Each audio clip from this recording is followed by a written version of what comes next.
Sou a professora Cleane e vou lecionar a disciplina de História para o 5º ano do Colégio Emaús. 5º ano, esta aula é de revisão para a prova de vocês, tá? É uma revisão desde a Primeira República até o fim do regime militar no Brasil. Trouxe aqui apenas os pontos mais importantes da matéria que nós já estudamos, tá bem? Se for preciso, retomem as outras aulas, retomem os outros exercícios para tirar dúvidas também. Nós vamos falar um pouquinho agora sobre a Primeira República, começando a analisar essa charge aqui, gente. Essa charge de Storm, publicada na revista Careta em 1925, ela faz como se fosse uma crítica ao regime de governo deste período da Primeira República, que vai de 1891 até 1930. Percebam que aqui nós temos a presidência da República, a cadeira da presidência, e nós temos um candidato de Minas e um candidato de São Paulo. Então, esse período ele ficou marcado pelo revezamento de políticos de Minas e de São Paulo ocupando a presidência da República.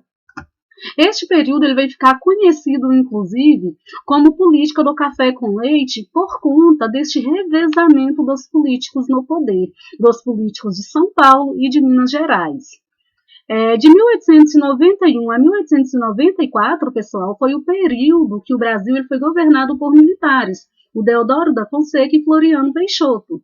Temos que lembrar que em 1891 foi o ano do primeiro presidente do Brasil, após a proclamação da República, né, e após a instituição da Constituição.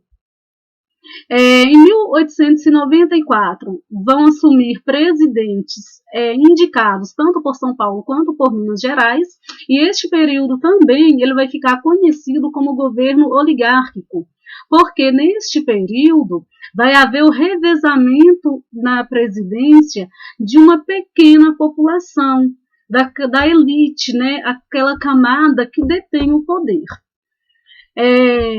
Poucas pessoas ou famílias vão se revezar no poder, vão se revezar na presidência. Neste período vai predominar uma prática também, gente, chamada de coronelismo. Nessa prática de coronelismo, os coronéis, que são grandes proprietários rurais, né, eles vão ter autoridade política e econômica na região e eles vão definir em quem a população vota. E este período, esse tipo de política também é chamado de voto de cabresto, ou seja, a população deve votar naquele candidato que foi indicado pelo coronel, pelo grande fazendeiro, porque geralmente a população deve favores a este coronel, a este fazendeiro. Neste período da Primeira República, a principal fonte econômica do Brasil vai estar baseada na agricultura, e também neste período nós vamos ter alguns conflitos com o governo. Dentre esses conflitos nós temos a Guerra de Canudos, que vai acontecer na região Nordeste, na Bahia. Nós temos também a Revolta da Vacina, que vai acontecer no Rio de Janeiro.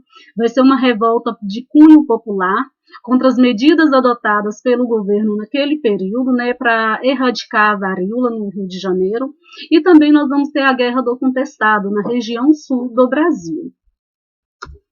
A República Nova, gente, ou a Primeira República, de 1891 a 1930, ela vai ser rompida quando o então presidente Washington Luiz ele apoia outro paulista para as eleições. Dentro da política do café com leite, um presidente paulista vai apoiar o candidato mineiro.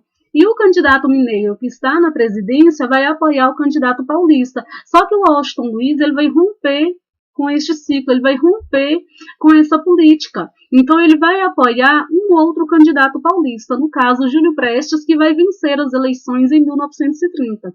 Diante disso, a Aliança Liberal, que era formada por Minas Gerais, Rio Grande do Sul e Paraíba, não vai aceitar o resultado das eleições.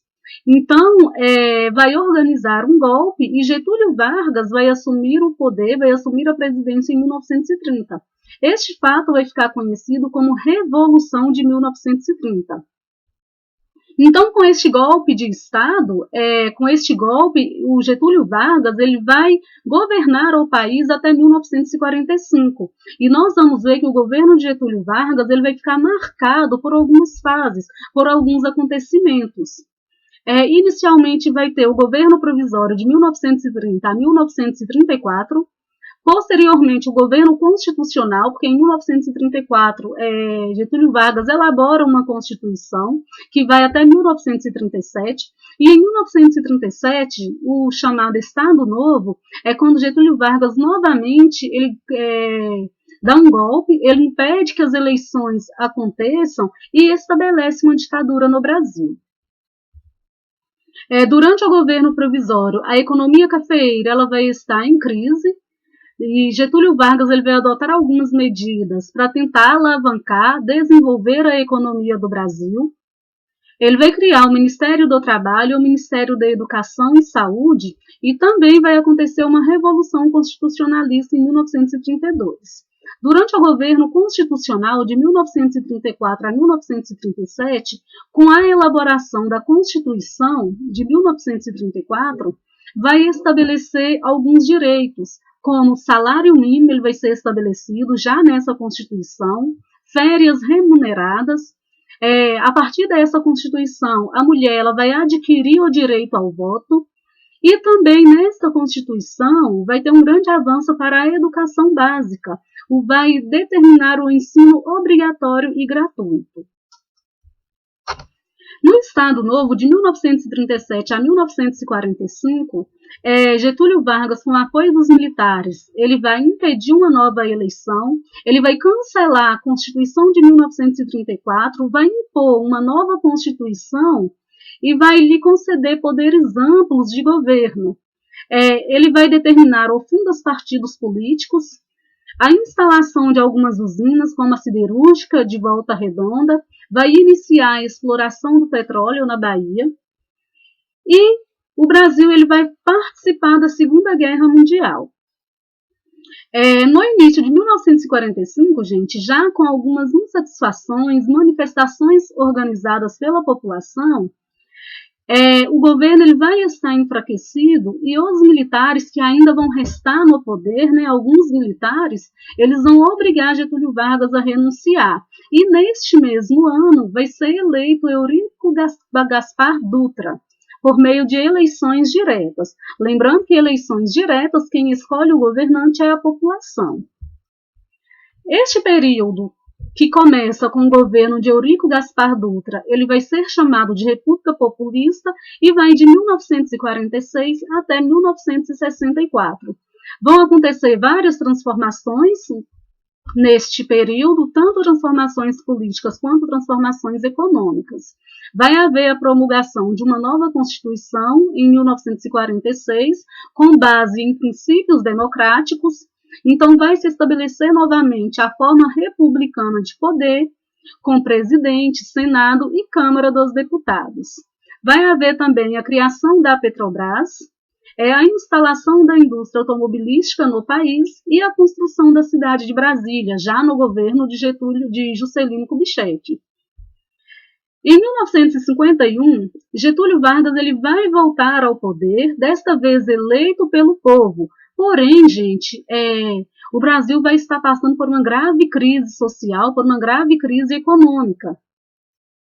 Então, Getúlio Vargas ele vai sair do governo e, posteriormente, nós vamos ter o governo de Juscelino Kubitschek. Juscelino Kubitschek vai assumir a presidência em 1956 e tinha como plano de governo, né, o desenvolvimento do Brasil 50 anos em 5, ou seja, tudo que seria feito no prazo de 50 anos aconteceria apenas em 5 anos. Esse plano de governo, chamado de Plano de Metas, vai trazer para o Brasil um grande desenvolvimento, de fato, né, na infraestrutura do Brasil, no desenvolvimento dos meios de transporte, na instalação de hidrelétricas. Entretanto, o Brasil vai mergulhar em uma grande dívida externa, por meio de empréstimos que o governo de Juscelino Kubitschek vai fazer com o exterior. No governo de JK, houve grande incentivo à entrada de empresas multinacionais no país. O Brasil vai entrar em uma dívida muito grande com os outros países e vai haver uma queda na distribuição de renda, ou seja, a renda da população vai se tornar menor. Foi no governo de JK também que houve a construção da cidade de Brasília, né, com a transferência da capital para a região centro-oeste do Brasil. Com o fim do governo de Juscelino Kubitschek, quem vai assumir o governo será Jânio Quadros, que vai renunciar 7 meses após assumir o governo, em função da grande crise econômica, da grande crise social e da instabilidade política que vai se instalar no Brasil neste período. Então, em agosto de 1961, Jânio Quadros ele vai renunciar à presidência e quem vai assumir é o seu vice, João Goulart. João Goulart, gente, ele vai adotar uma política pouco popular, que vai desagradar tanto a população quanto uma parcela da sociedade, da ala militar. Essa política adotada por João Goulart para tentar resolver os problemas sociais do Brasil deste período, que estava mergulhado em uma grande dívida externa, falta de emprego, dificuldades sociais da população, vai acabar levando ao enfraquecimento do governo.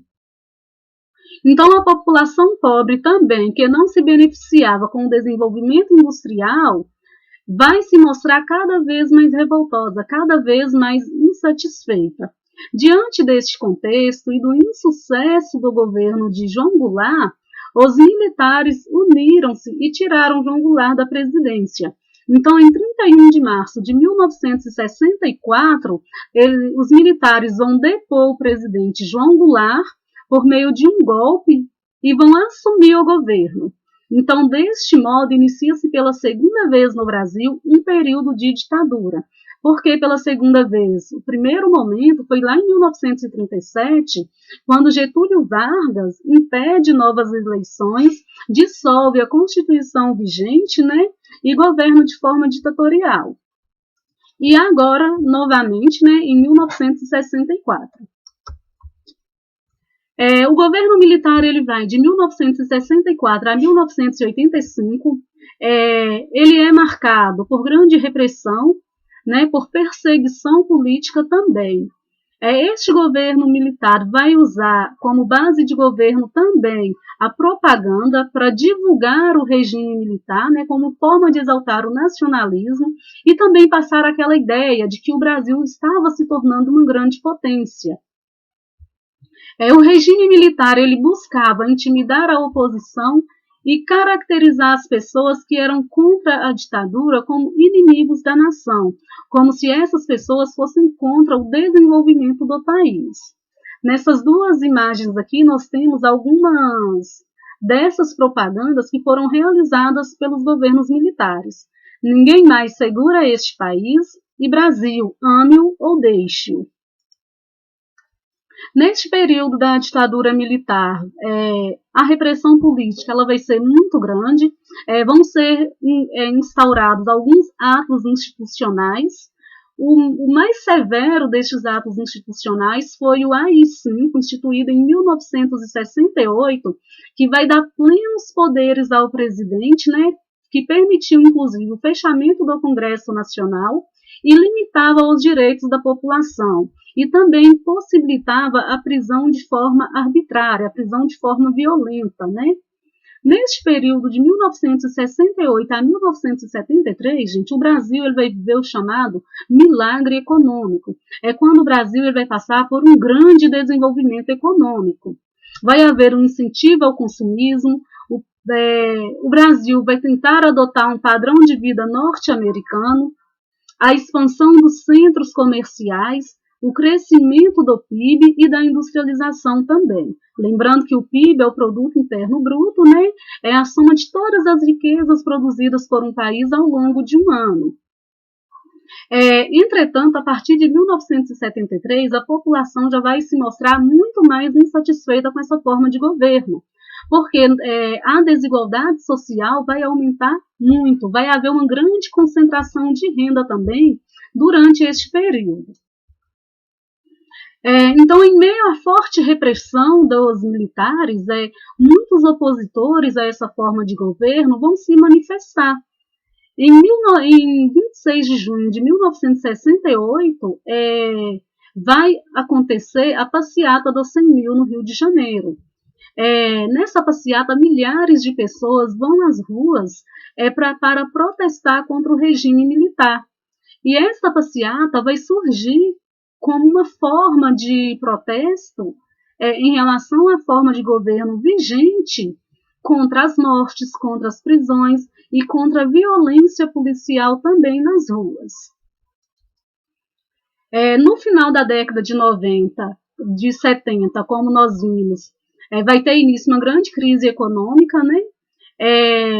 A taxa de inflação vai estar altíssima. O que quer dizer isso? A população vai ter pouco poder de compra, o salário que a população ganha não vai ser suficiente para abastecimento de itens básicos, né? Vai ter o aumento do desemprego e salários baixos. E aí vai aumentar a insatisfação da população com essa forma de governo. Entre os anos de 1978 e 1979, vai ter início o processo de abertura política do Brasil. Ao longo desses anos, o AI-5 ele vai ser anulado, a censura, gente, ela vai ser suspensa e vai ser decretada anistia aos presos políticos. A anistia, pessoal, reconhece, vai conceder a absolvição dos presos e exilados da ditadura militar, ou seja, as pessoas que precisaram sair do Brasil e ir para outros países, fugindo de perseguições, elas podem retornar ao Brasil tranquilamente, que elas não seriam mais perseguidas. Neste contexto de abertura democrática, vão surgir também, de 1983 a 1984, manifestações chamadas diretas já. Essas manifestações vão exigir, gente, a realização de eleições diretas para a presidência da República. Este movimento ele vai surgir já no final do governo presidencial do general João Figueiredo. Mesmo com essas intensas mobilizações populares, a lei que previa a aprovação de eleições diretas, ela não foi aprovada. Porém, o Congresso ele vai eleger um presidente civil que não pertence ao grupo dos militares. E esse presidente será Tancredo Neves, tendo como vice José Sarney. E esse fato vai marcar o fim do regime militar. Tancredo foi um dos políticos que fez extrema oposição ao regime militar. E foi um dos políticos também muito engajados no processo de redemocratização do Brasil. Nós vamos ver que após a redemocratização do Brasil, uma nova Constituição será elaborada, né, e vai ser aprovada em 1988. Bom, vou finalizar por aqui então a nossa aula. Tem algumas atividades de revisão para vocês fazerem, tá? Façam essas atividades com atenção, gente. Copiem as perguntas no caderno também. Lembrando, são atividades de revisão para estudar para a prova. Bons estudos para vocês, até a próxima aula e lembrem-se, juntos no caminho certo.